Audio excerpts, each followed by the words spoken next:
It's Wizards versus Lesbians, a podcast for your ears. Hello and welcome to Wizards versus Lesbians. My name is Isaac. I'm Alexis. And we have our recurring guest with us. Hello, Lee.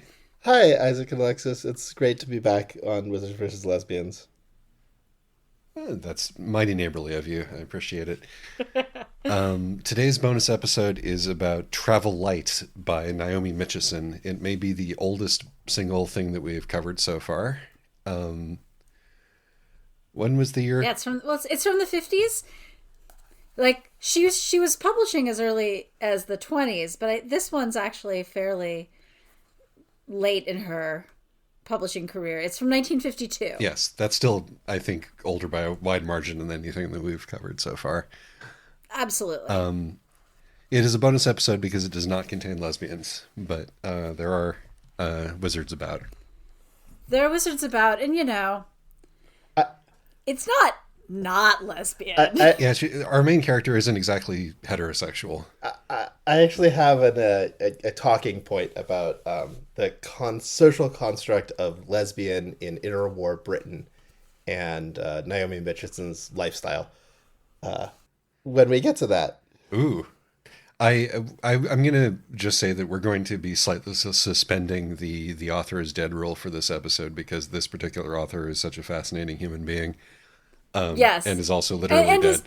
So right. I feel like, this is both a bonus episode and a retro episode. And I feel like with the retro episodes, we do get a little bit more into the, historical nature of the document. Exactly. So, Lee, would you like to tell us what this book is about? It is a fairy tale style book about a young girl somewhere in Northern Europe, in sort of a mythical Northern Europe, whose mother dies and her father, who's a king, remarries, and the new mother kicks her out. This is all like the first paragraph. Kicks out the baby. Yes. And her nurse, rather than just kill her, turns into a bear and takes her off in the woods to live with the bears, but then that doesn't work out, so she ends up living with the dragons. And that works out better until the dragons start being killed off by heroes, and she gets recruited by the All-Father to travel light, to live a vagabond life with no possessions.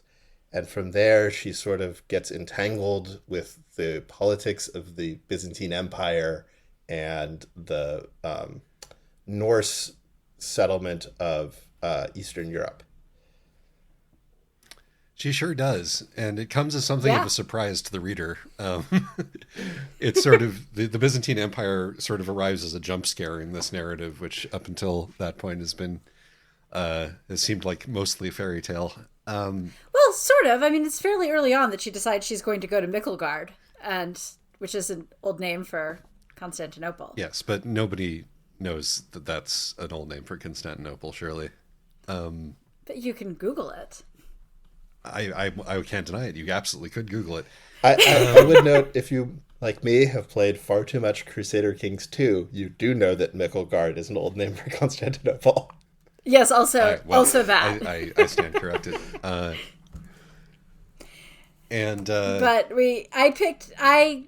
we're doing this book partly because we just recently did a book that does a less successful interweaving of history and fairy tale. Yeah, so I'm going to release this episode in the midst of our Nordic trilogy because this will be this is another book in which our hero encounters Odin and has her life changed by him, and it handles that slightly differently than the other books that we've discussed. So obviously, because Odin's in it, and also a bunch of other people, there are wizards in this book, and our hero is somewhat magical, I would say. Maybe this is as good a time as any, Lee, for you to drop in your lesbian context. Yeah, so it's definitely not a lesbian book, in as much as the protagonist has romantic interests, romantic interest is with a man. I would somewhat disagree. Well, we can get to that. But yes, in many ways, this book, I mean, Naomi Mitchison is this sort of fascinating late British Empire character. She's born in a minor Scottish aristocratic family in the late 19th century. By her early teens, Mary's a peer, but by her early teens has published groundbreaking research in mammal biology with her brother. Because they decided to write up their mouse breeding project for the Royal Society. Marries a peer, almost immediately falls out of love with him, and ends up in an mutually agreed upon open marriage. Becomes a socialist, becomes a USSR. Absolutely refuses to be called lady, despite the fact that she's entitled to the title. And becomes a socialist. Gets invited to the Soviet Union with a group of other British aristocratic socialists that does not buy what they're selling, becomes a Soviet skeptical socialist, but still enough of a socialist that she causes her a fair amount of pushback. Yes, and is still enough of a committed socialist that she gets ratted on by George Orwell during World War II to the British government. She is on his list of writers who should not be allowed to write war propaganda because they are too socialist. Yep. She also spends the early part of World War II in Austria smuggling leftists out of the country before the Anschluss. Later in life, she spends a lot of time in Botswana and becomes adopted by one of the Motswana tribal groups there. And in the meantime, becomes a beloved author of science fiction and fantasy, and also popular science, and also socialist screeds.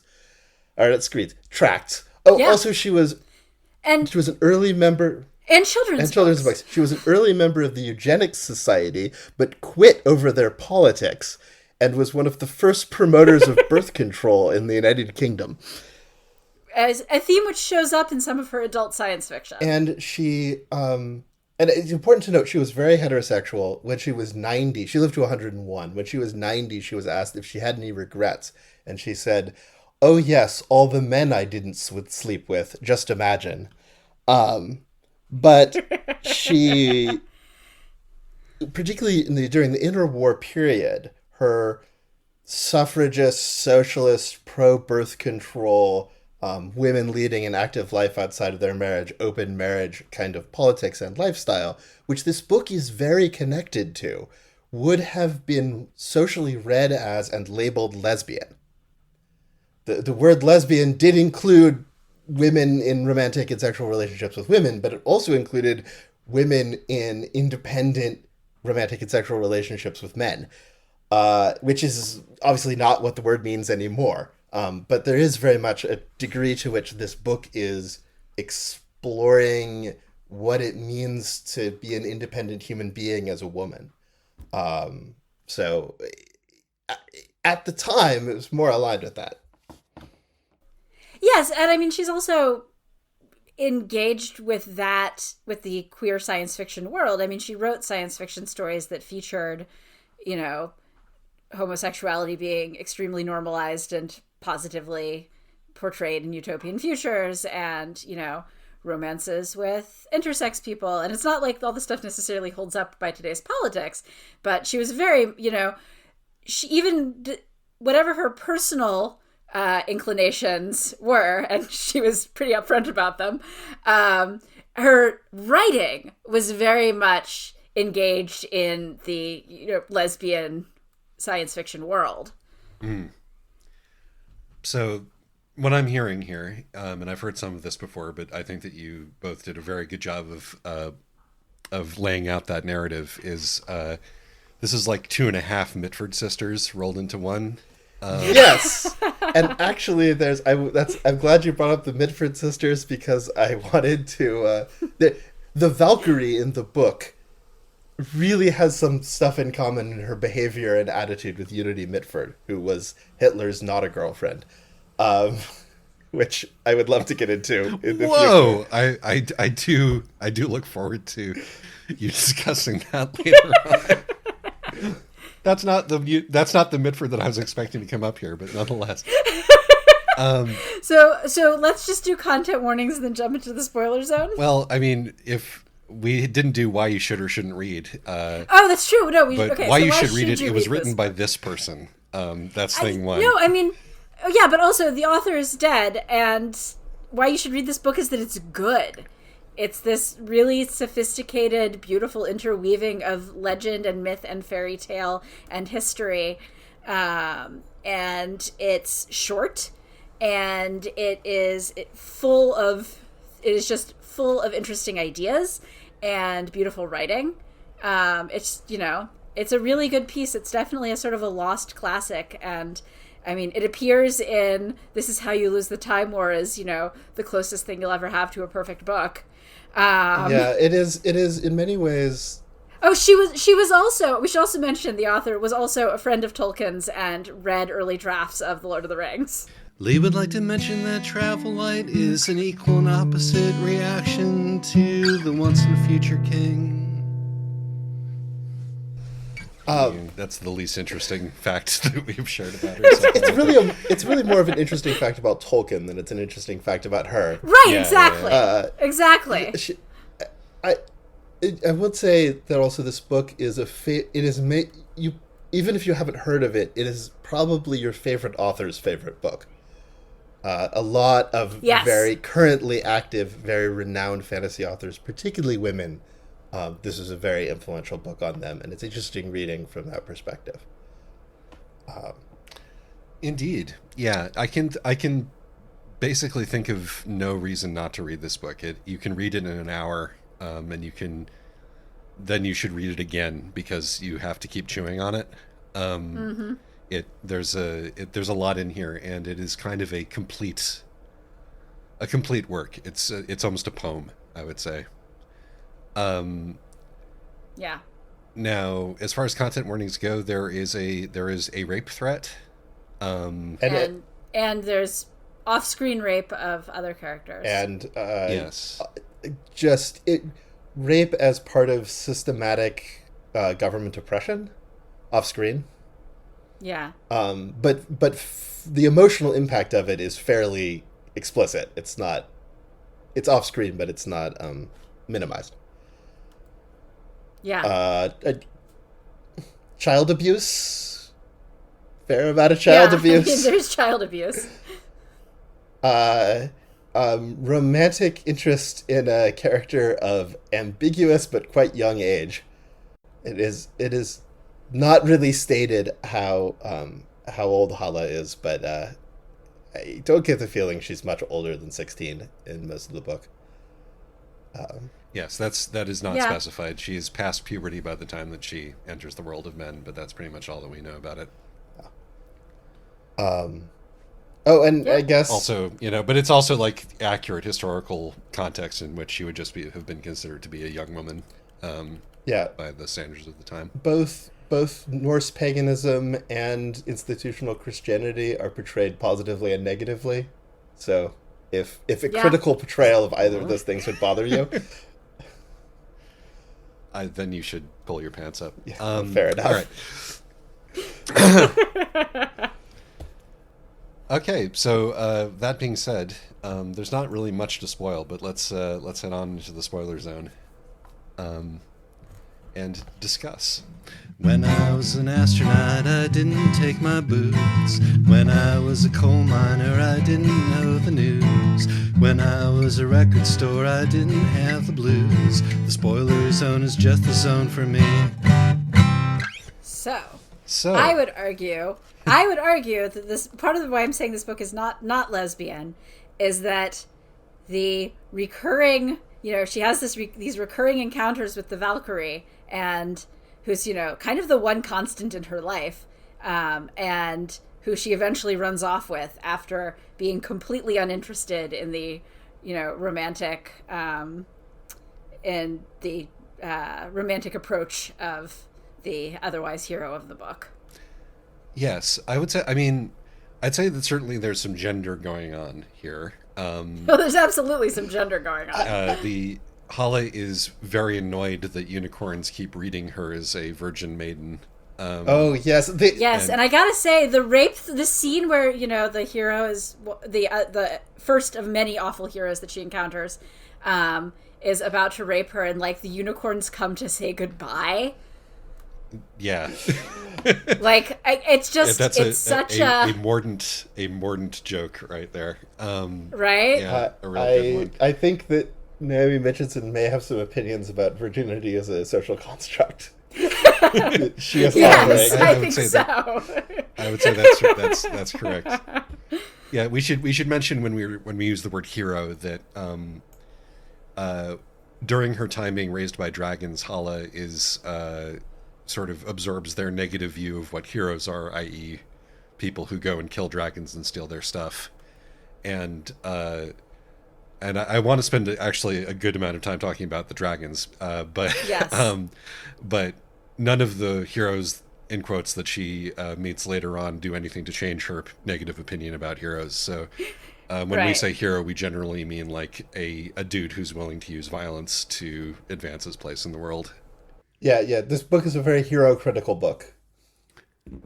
Yes, and the one man who is something close to what a standard fairy tale would have as the romantic hero, she never thinks of as a hero. Yeah. Yes. Mostly she just feels sorry for him. To be fair, his situation really sucks.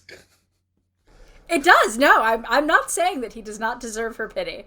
But okay, so you wanted to talk about the dragons, Isaac. Yes. I felt like the dragons, I mean, the fact that the author grew up within the British aristocracy is probably relevant here, because it's this very sort of, it's a fond but scathing yes, sort of write-up of an aristocratic view of the order of the world. First of all, in that the dragons expect humans to be rational economic actors, which is an incredibly good joke, particularly for 1952. The dragons are all like, based on basic understanding of the economics involved, these people should be entirely happy to tithe us treasure and occasional princesses. Yes, it all works out for the best for everyone. Except the princesses. There is also the great thing about, there's the great line about, the princesses, it is said that the princesses enjoyed it. The dragons certainly did. Yes. Which is a fox hunting joke, but because the standard line in aristocratic, hunting circles is that the foxes enjoy the chase. But it's also, I think, a little bit of weird female sexuality stuff as well. Because I would relate that to the fact that she had a lot of fun essentially playing doctor with young dragons, where they would burn her and like she would be tickled by the flames because she's fireproofed magically, which is like probably the first and maybe the only sort of sensual expression of pleasure that she does.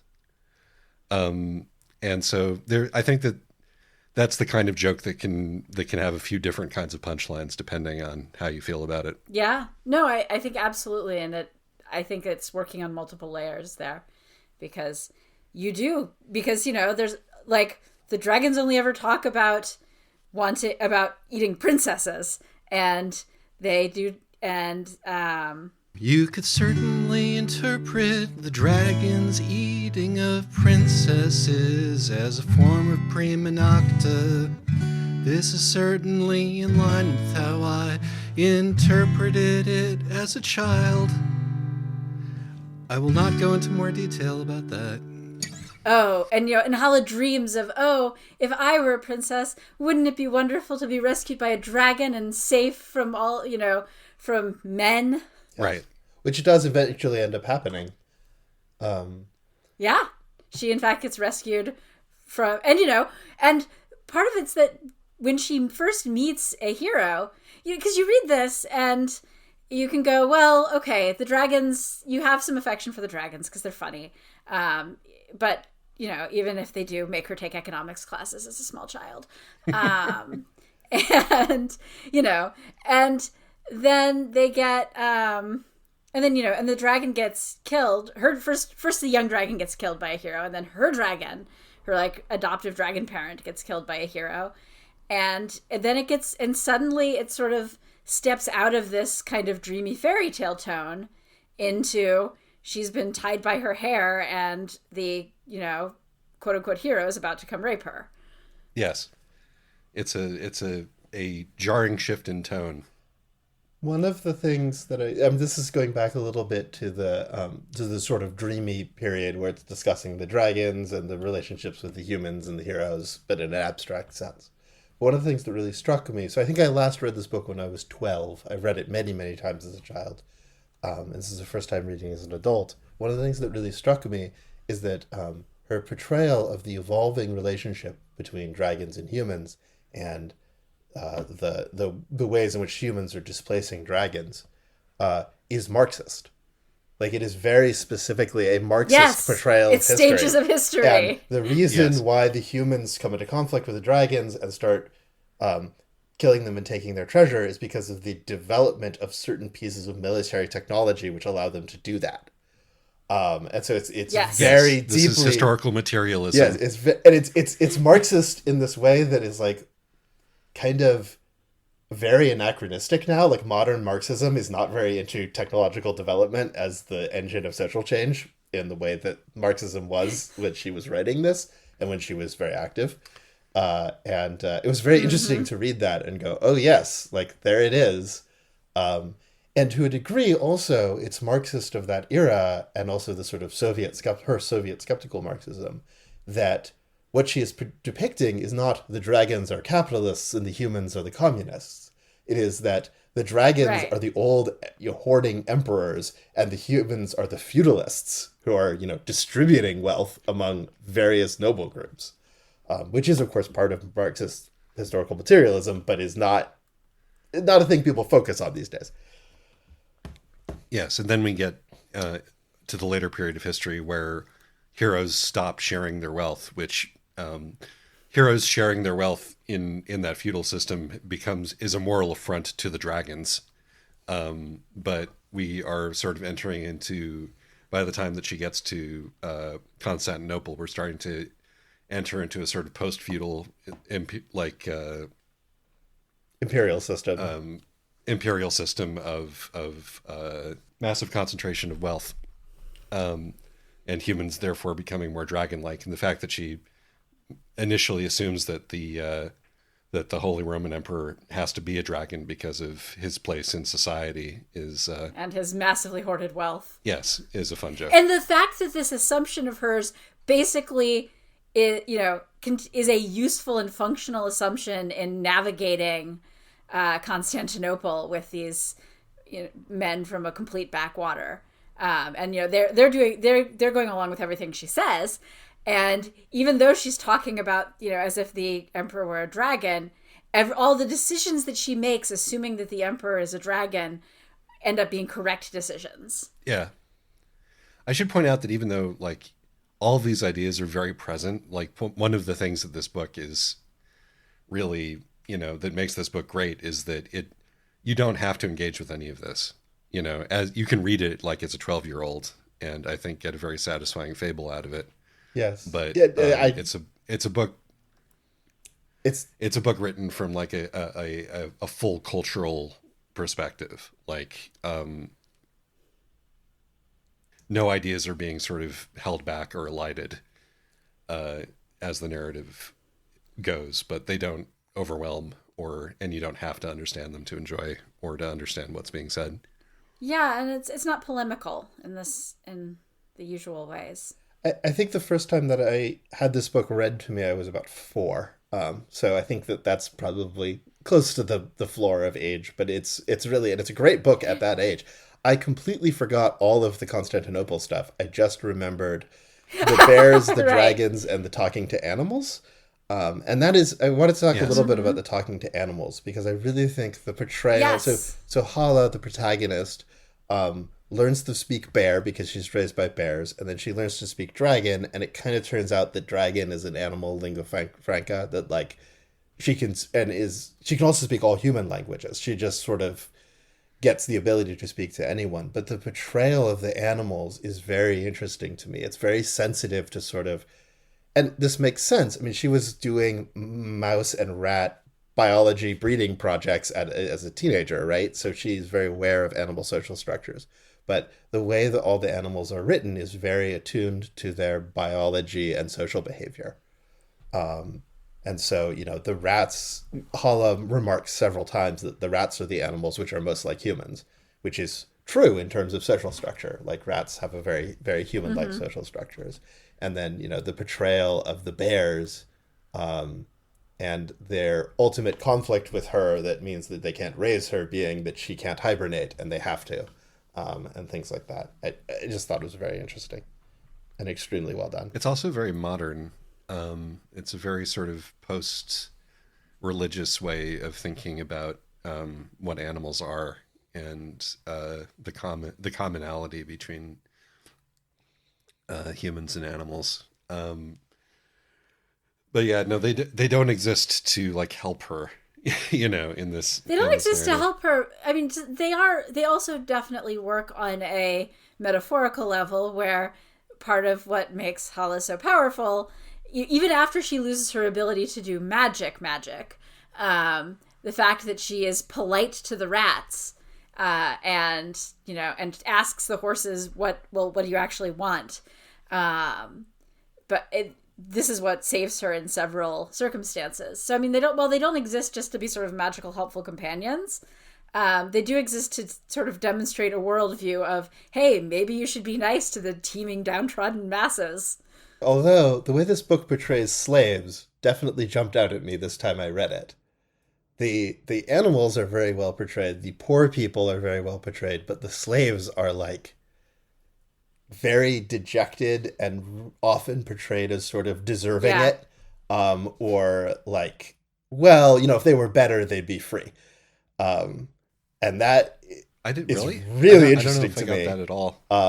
Yeah, I don't know if I quite got that vibe, but in the this is in the stables, and the jockeys is sort of the area where we're mostly where we mostly see this, and she construes it as a kind of social hierarchy where the free men can order the slaves around, but I didn't get the sense that she thought that the slaves deserved that place.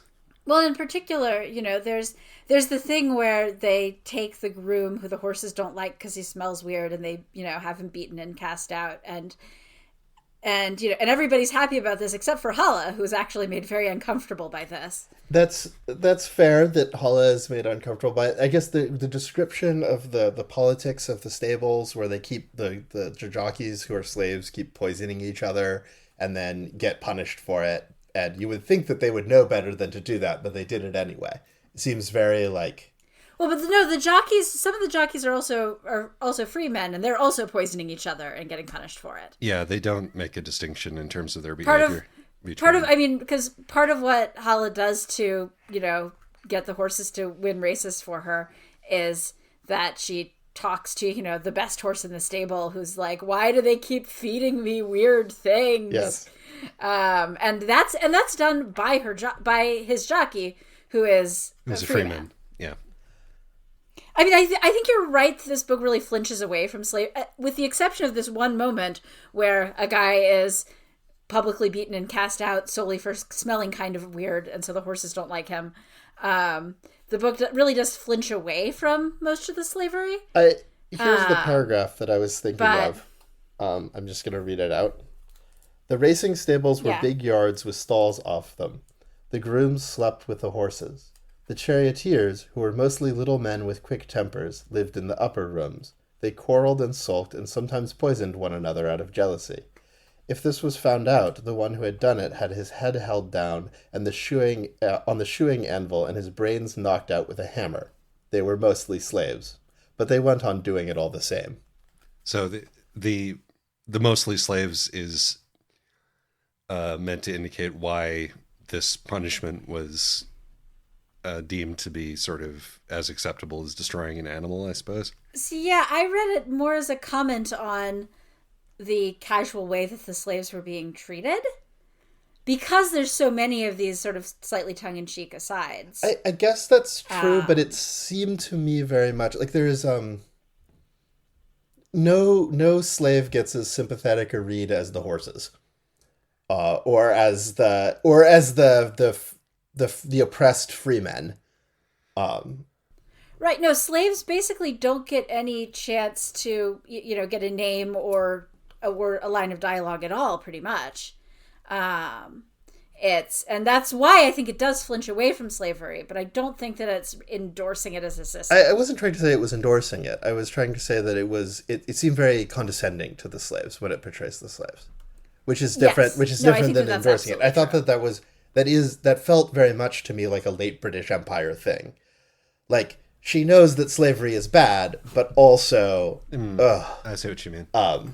Some of the badness rubs off on the victims. These terrible little men who squabble and fight amongst themselves, which is sort of like, yes, foreigners, being inconveniently squabbling amongst themselves. I mean, I think that there is, and we can, maybe this ties into why you're reading the Valkyrie as being like Unity the Nazi, is there is a certain, I mean, I think one of the things that one finds enjoyable about the book is that Hala is better than humans. Yeah. And there are some humans who are good and approach, the kind of wisdom that Hala has, but they're not the kinds of humans that most people think of as good. So we're meant to be smarter than everybody, from our perspective here. We're meant to be that kind of iconoclast. And I don't think that you can do that without a certain amount of contempt for like the normal person, Yeah. I will also note throughout the book, Hala keeps getting mistaken for a saint. And is not even a Christian, and nothing about her indicates that she's Christian. But she keeps getting read as a saint, and not just because of the magic that happens around her, primarily because of her attitude towards life. Also because she's innocent. Yeah. I actually wanted to get into that a little bit because, and I can't take credit for any of this because I wouldn't have caught it, but Kiana also read the book, and we discussed it before I recorded this episode, and she picked up on a bunch of biblical allusions that would have gone right over my head. One of them being that you may remember that when she finally leaves Constantinople, a comment is made about her sandals being dusty. That's actually when she leaves Marob. That's not Constant. Yeah, that's when she comes back from Marob and what's his name, Tarkandur, something like that. Freaks out because he's been avoiding thinking about his homeland at all, and he sees the dust of his homeland on her. He sees the dust. He sees the dust of his homeland on her shoes. But this is also an allusion to. Thank you, Kiana, for supplying Christianity knowledge that you and I absolutely lack. This is Luke 9. If people do not welcome you, shake the dust off your feet when you leave their town as a testimony against them.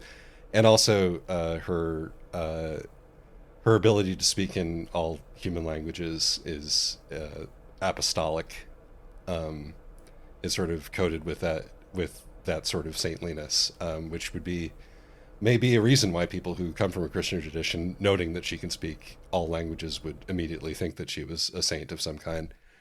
I do really love, just as a detail of them mistaking her for a saint, when she's in the nunnery and she vanishes because she flies away with the Valkyrie, and they can't see the Valkyrie because they don't believe in Valkyries. So when she flies away with the Valkyrie, she just flies off into the air, and they're trying to steal her cloak from her because they're convinced she's a saint, and so it's a relic, and so they want the relic for themselves. And she flies off, and sadly no one had thought to take her cloak from her before she flied off, so that was lost. But at least she left her package of belongings behind in her cell, so they had some relics. Right, and then they're gonna try him out. They're gonna try him out as potential relics and see what happens.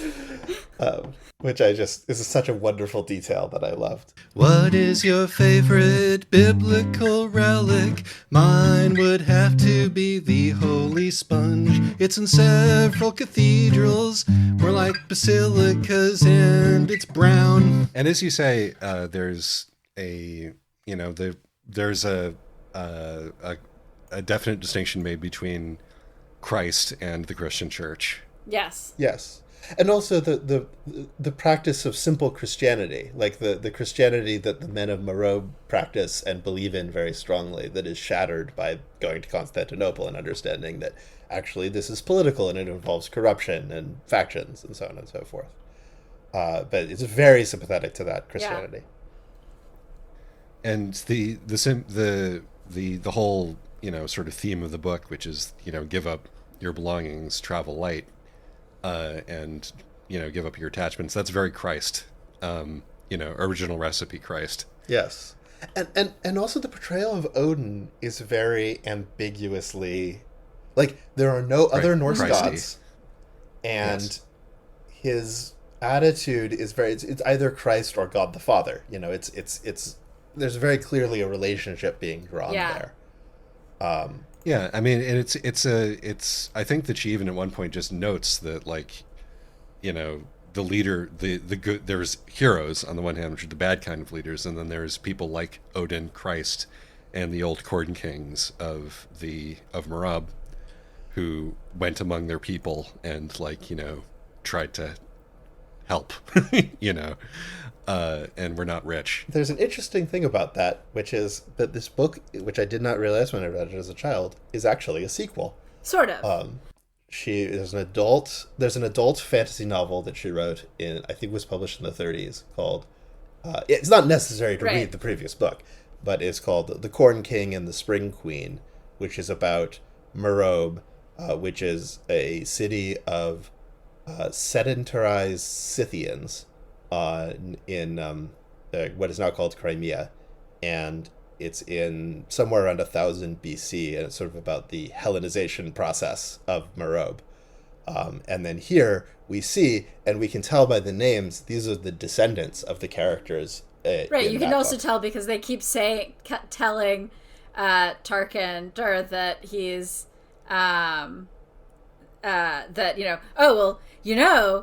you would have been the Corn King if we'd still kept up the old ways. And he's like, I know. Lee would like you to know that a lot of stories harkening back to a sort of primordial, virtuous human being are set in Scythia, which is where Merob is in this fiction.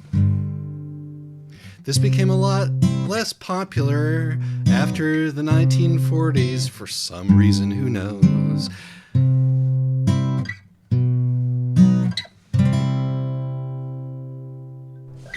And there's a moment where Christianity has failed them coming back, and they try to convince Tarkin to come back with them and, bring back the old ways. And he can't, he won't. He's too disenchanted. There is this moment of, which is the other big theme of the book, which is the movement toward disenchantment. But anyway, it's very interesting. And that is also a very interesting book. It is much longer and not as good, but it is a very interesting book. My favorite weird aspect of that book is that it has there's 6 sections, and it has a little recap at the end of each section in case you forgot what happened at the previous section. Yeah, I keep meaning to read the book, but I keep worrying that it's gonna spoil my enjoyment of Travel Light. It did not for me. It is very clearly the same author 20 years earlier, and she has not learned how to say in 100 pages what she takes 1,000 pages to say. Gotcha. So let's skip forward a little bit and talk about the sort of the ending of the book.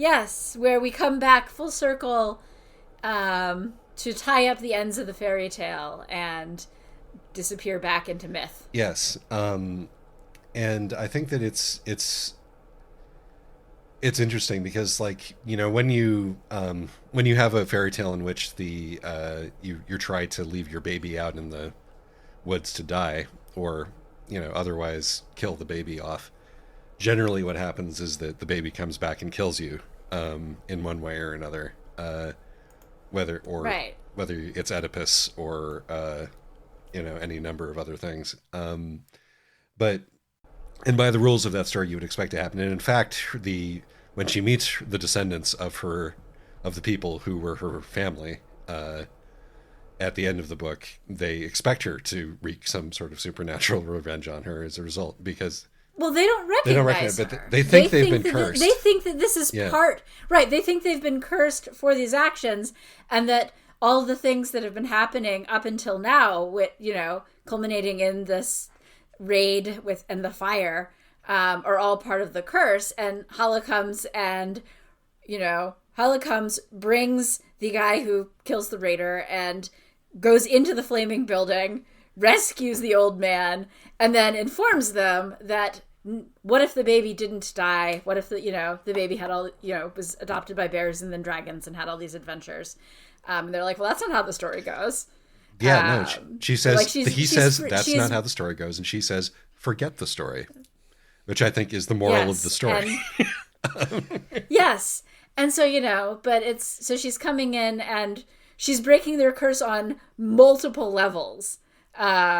She's forgiving them and she's rescuing them from, these consequences. And she's also just freeing them from this narrative. Yes, which is extremely Christ-like, incidentally. One of the yes, but it's also Buddha-like at that point. No, like, I mean, this seems like a very, sort of monomyth theistic, spiritual view that's informing this this story. But I have no basis for this, but I feel like Naomi Mitchison would have done a much better job with the monomyth than Joseph Campbell.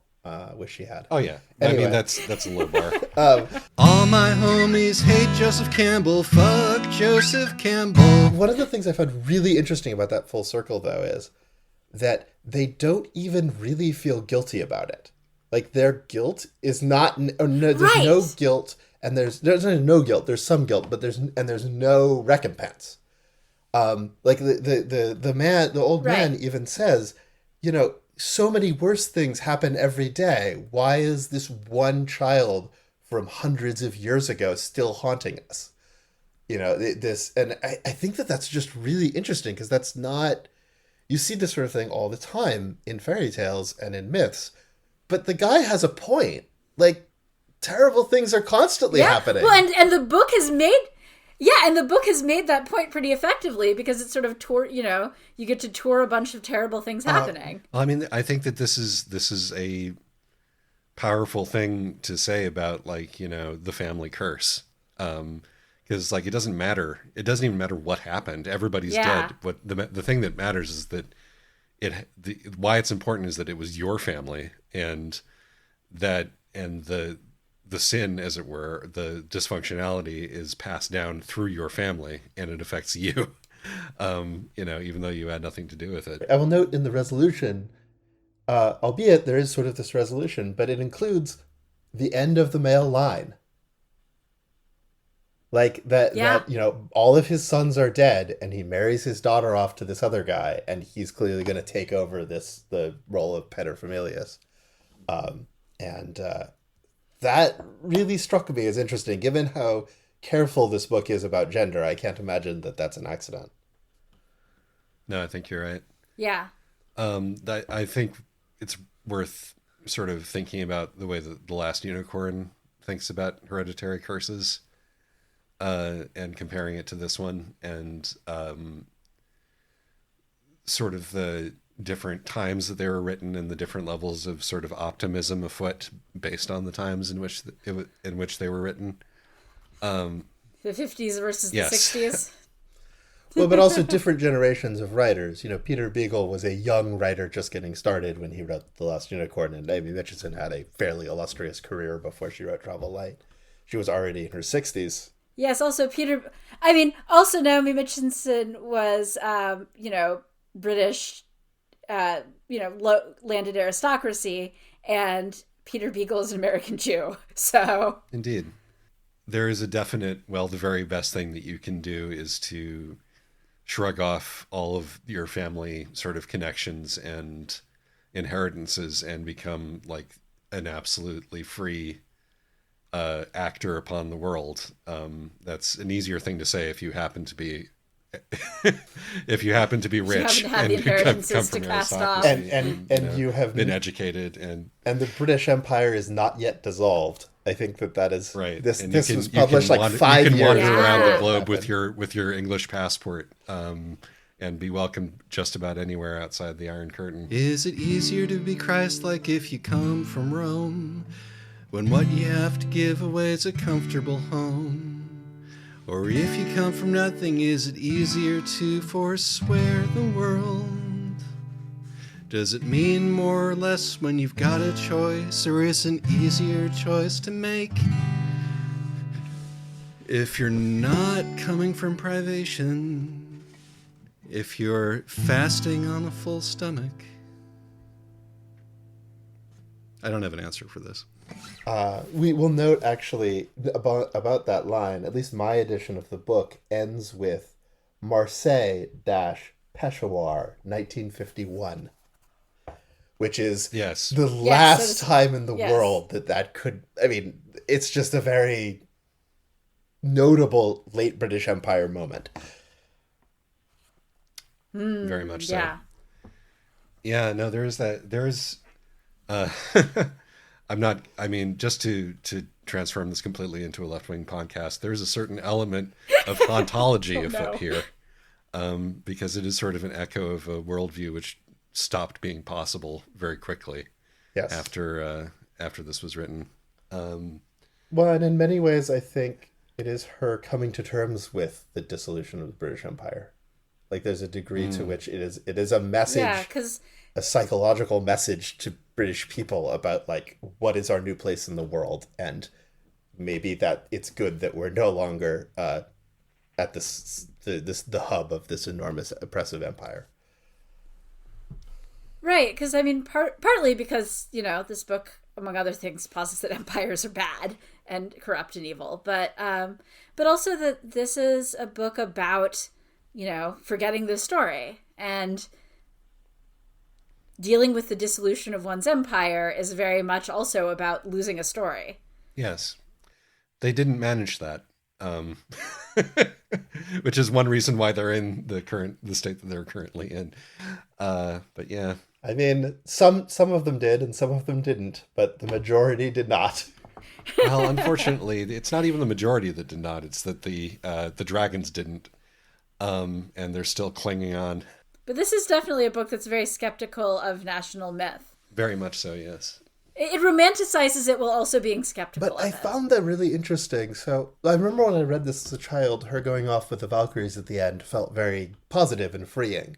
But this time, and maybe it was because I was just listening to these podcasts about the history of British fascism, it felt very ominous.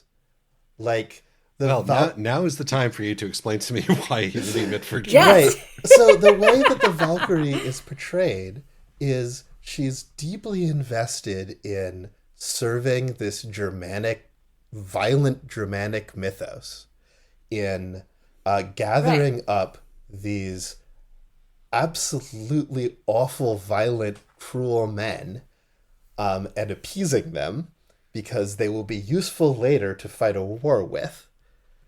That she doesn't particularly care about the men, she doesn't particularly care about the war, and she doesn't particularly care. She likes Odin, but, like, not, you know, in a, oh, what a nice old chap way. She has no actual commitment or loyalty. It's just a fun thing she does while she hangs out with the girls, which is very much the political commitments of the Mitford sisters. I mean, the anecdote which has just haunted me since I started studying this was at some point Unity Mitford, who was the Nazi, and the other Mitford sister, who was the Stalinist, were talking to a young man of their aristocratic social class, and they said, you know, oh, well, are you a fascist or a communist? This was in the 30s. And he sort of got flustered and eventually stuttered out, that he actually quite liked liberal democracy, and that Unity Mitford turned to him and said, "Oh, how wet." Say one of these fascist or communist things or fuck off. Which, oh my god, yes, And that's exactly the thing. That's exactly the thing, right? And the Valkyrie just gives me those vibes. And Unity Mitford's middle name was Valkyrie, and like she was what did you expect? She was in the social circles that Naomi Mitchison was running in. They probably would have hated each other, but it is not impossible that they were socializing. So the fact that Hala, the conclusion is not that she goes off and does her own thing the way that she's been doing in the book, but that she needs to attach herself to this male mythic violence narrative as a side so she can hang out with the girls is worrying. Like, that did not feel good to me this time I read it. Yeah, it's funny because, I mean, I read this book as an adult. I believe I read your old copy in my 20s, Lee. And I got to the end, and I've never read the going off with the Valkyrie as a positive thing. But partly, because she spends the book avoiding it.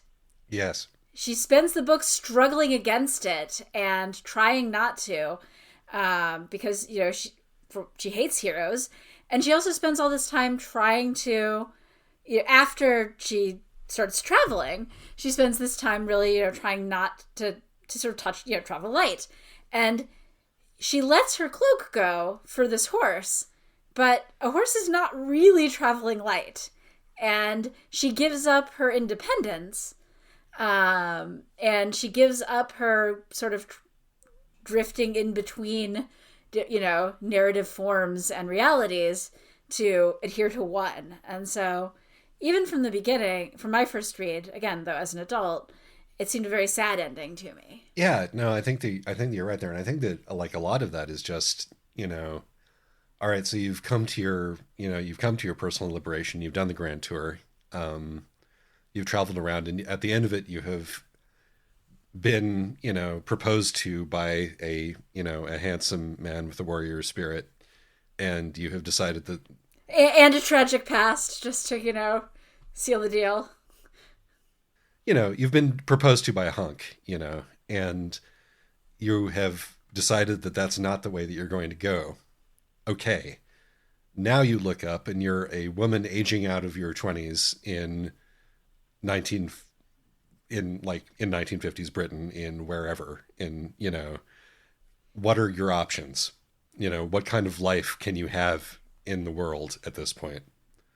And I don't know how many optimistic endings this story could have had. I mean, at that time in that place. Right. Okay, so I actually think the ambiguous ending is really cool. I think it is fascinating to me that it read positively when I was a child and read negatively when I was an adult. I don't think it should be a different ending. But I will note, Naomi Mitchison did not have this life. She did not commit herself wholly to Germanic nationalism. She spent her adult life traveling around the world, getting involved in decolonial politics, learning other languages, having affairs with poets and translators, and gardening when she was home. And by all accounts had a great time. So it's not like there's no other possibility unfolding before her. And maybe in 1953 she didn't know that the next 50 years of her life were going to look like that. But there is something, See, I don't think that reading the author's life and place is actually useful for the ending, because I think it's more about it's more about the impossibility of you can't really keep wandering forever, unless you have unlimited resources. Or if you're willing to have no resources. But the thing is that even then, eventually you kind of stop being able to do that, whether it's physically or mentally or emotionally. Certainly it stops being a happy thing. And so you do have, there's this point where you have to, where there's a point where being young and free stops working for you, and you start having to make choices.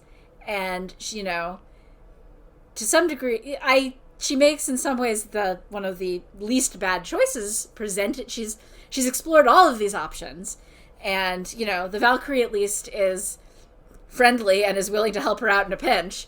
Yes, and she doesn't but have to send her life around a man. Yeah. Right, and she doesn't have to, you know, marry a guy, settle down, really. But you still have to make a choice. And I think, to some degree, losing the freedom of choice, even if the choice you end up making is the right one, can be a sad thing. Now we're going to talk about men. But one of the things that really impressed me in this book is she does a very good job in her portrayal of men. Some of the men are just monsters, which is true. But the sympathetically portrayed men, I think, are portrayed really well, and I don't know how to express exactly why. I think that it comes off much better. Like, it feels like she's not... Some of it feels like she's not trying to portray men, capital M, but is just sort of very sensitive to what their particular conditions and place are.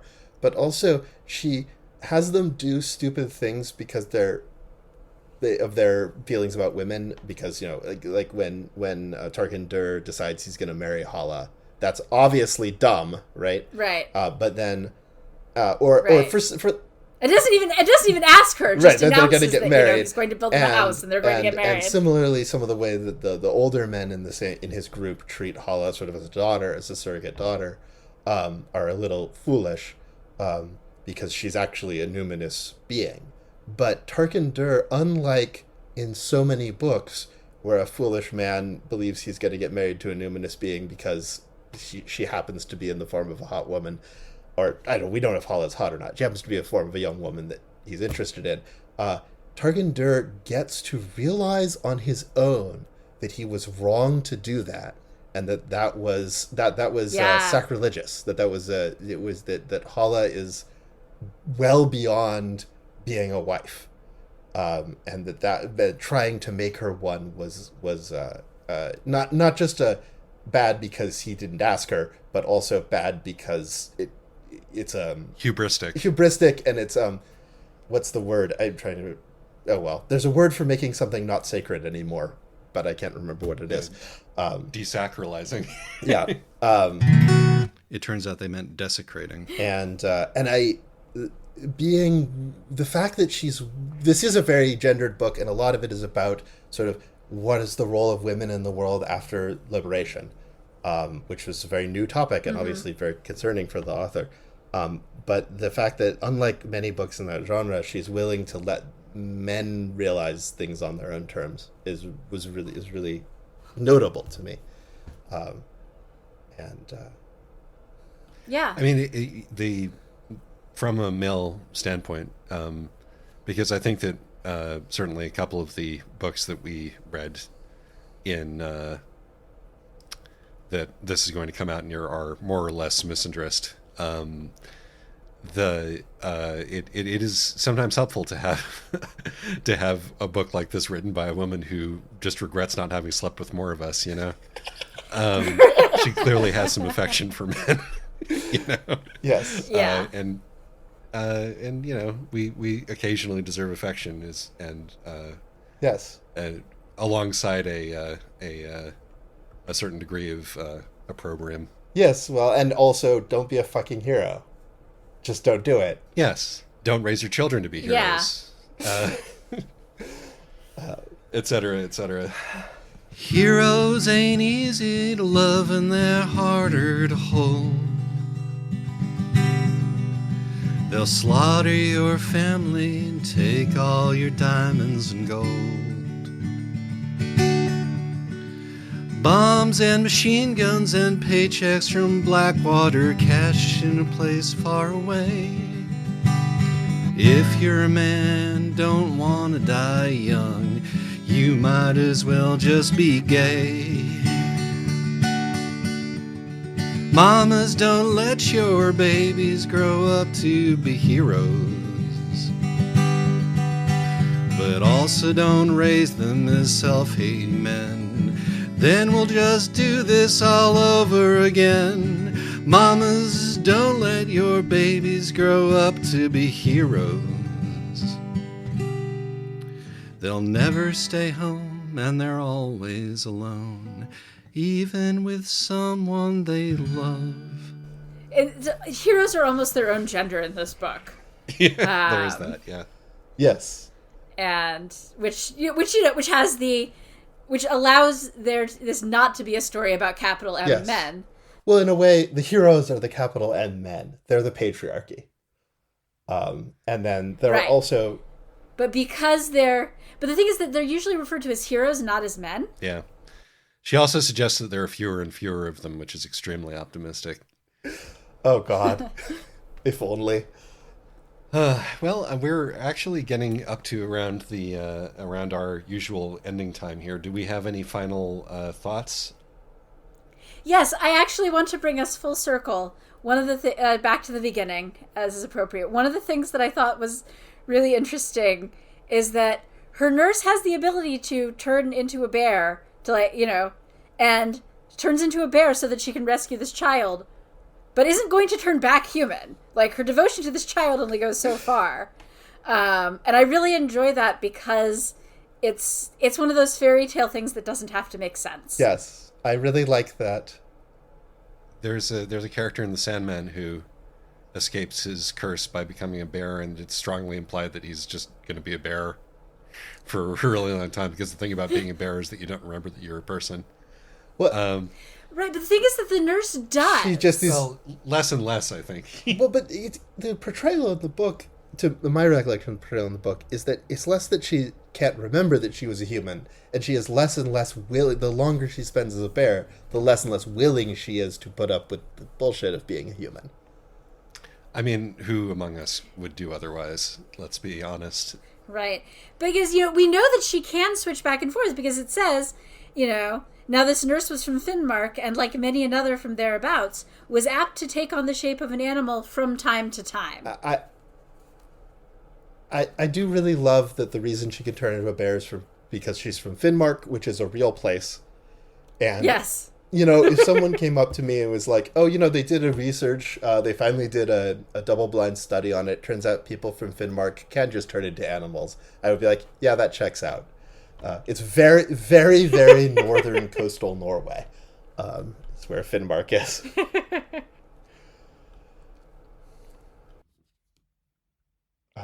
But yes, I think that is very charming. And it has this thing. It fits together with Lord Dunsany and the Wormer Ruribus, which I don't remember the name of the author, a number of other sort of pre-Tolkien fantasy books where it's just very in touch with the rhythms of fairy tales.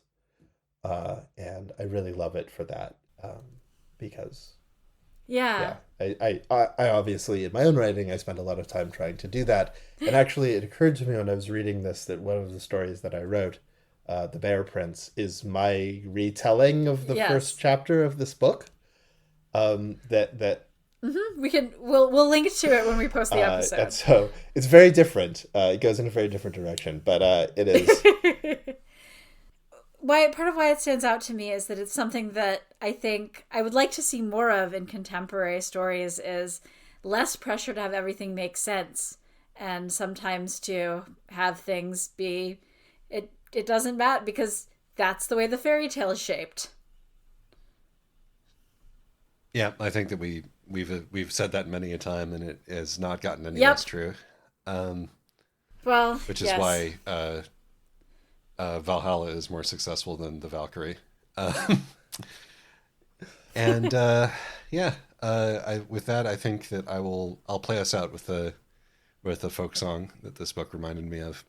And, Ooh. Excellent. I look forward to hearing it. All right, thanks everyone. Bye-bye. Bye. I was 18 when I came to town. They called it the summer of love. Burning babies, burning flags, the hawks against the doves. I took a job at the steam inn way down on Colstrom Street. I fell in love with the laundry girl that was working next to me. Brown hair zigzagged around her face and a look of half surprise. Like a fox caught in the headlights, there was animal in her eyes. She said to me, now can't you see, I'm not the factory kind, and if you don't take me out of here, I'll lose my mind. And she was a rare thing, fine as a bee's wing, so fine a breath of wind might blow her away.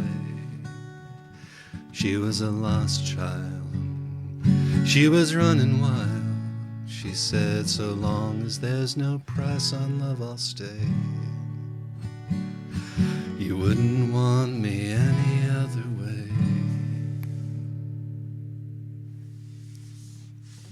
We bussed around the market towns, fruit picking down in Kent. We could tinker pots and pans or knives wherever we went. We were camping down in Gower one time, the work was mighty good. She wouldn't wait for the harvest, I thought we should. I said to her, we'll settle down, get a few acres dug, with a fire burning in the hearth and babies on the rug. She said, oh man, you foolish man, that surely sounds like hell. You might be lord of half the world, you'll not own me as well. And she was a rare thing, fine as a bee's wing, so fine a breath of wind might blow her away. She was a lost child, she was running wild. She said, so long as there's no price on love, I'll stay. You wouldn't want me any other way.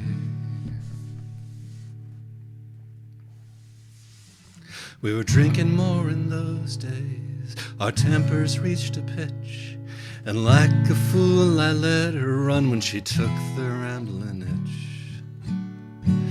Last I heard she was living rough, back on the Derby beat, a bottle of White Horse in her pocket, a wolfhound at her feet. They say that she got married once to a man called Romany Brown. Even a traveling caravan was too much like settling down. They say a rose is faded, rough weather and hard booze. Maybe that's the price you pay for the chains that you refuse. And she was a rare thing, fine as a bee's wing, and I miss her more than ever words can say. If I could just taste all of her wildness now, if I could hold her in my arms today, I wouldn't want her any other way.